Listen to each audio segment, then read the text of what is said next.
Good for skiing, according to Flynn and Theo. A new sport they'd fallen in love with after their time in Europe. They'd come home determined to bring skiing here to Emerson Pass. The sport of the future, Flynn had declared.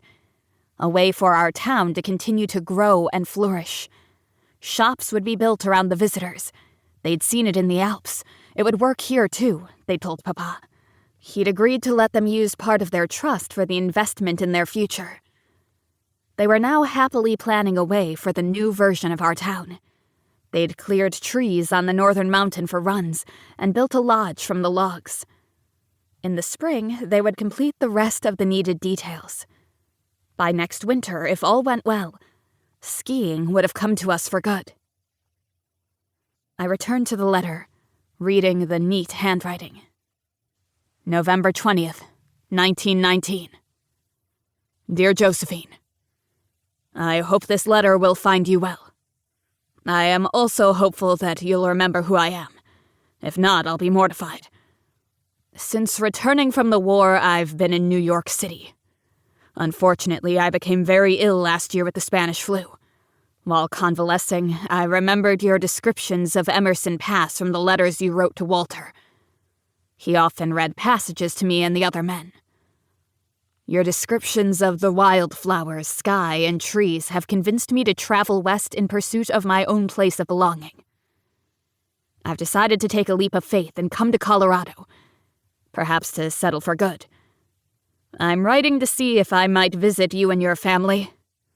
I ended up with your letters and the books you sent. I feel guilty that I haven't sent them to you before now, as I'm sure you'd like to have them.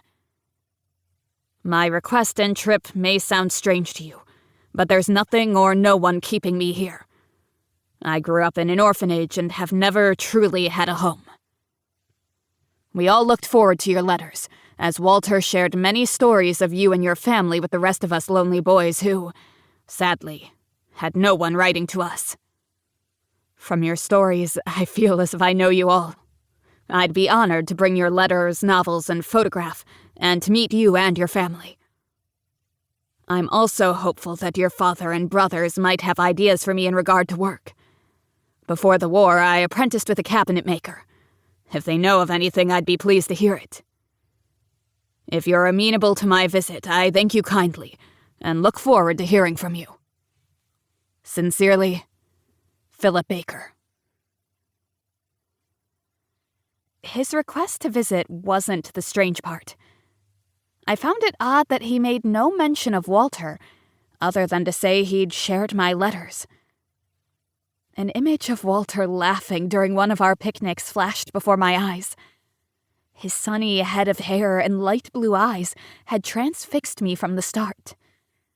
He'd had an infectious smile that made me feel dizzy. I'd met him in Denver while I was attending a librarian conference. He'd been passing through on his way to report for duty. Our meeting had been pure chance. He happened to be out that warm evening while I walked in the park with colleagues. I thought at the time it was destiny. I now knew it was the day that led to my broken heart. Did I wish I'd never met him and be spared the pain of losing him? I couldn't answer that question. I pressed my forehead against the glass. If only the coolness would numb the rest of me, even for a few minutes, to feel like my old self instead of a worn-out, dried-up spinster. I would be 23 on my next birthday. Most women were married with a child by this age. "What is it, Joe? Why did you sigh?" Papa asked from behind his newspaper. I hadn't realized I'd sighed. Papa knew me too well. After everything we'd been through together, it was no wonder. I turned from the window and stepped nearer to the couch where he and Mama Quinn were having their tea. "It's a letter from Walter's friend, the one who wrote to tell me of Walter's death." "Yes, we remember." Mama's eyes immediately softened with sympathy. "What does he want?" "He wants to come out here for a visit and possibly to stay. My letters were a travel brochure, I guess."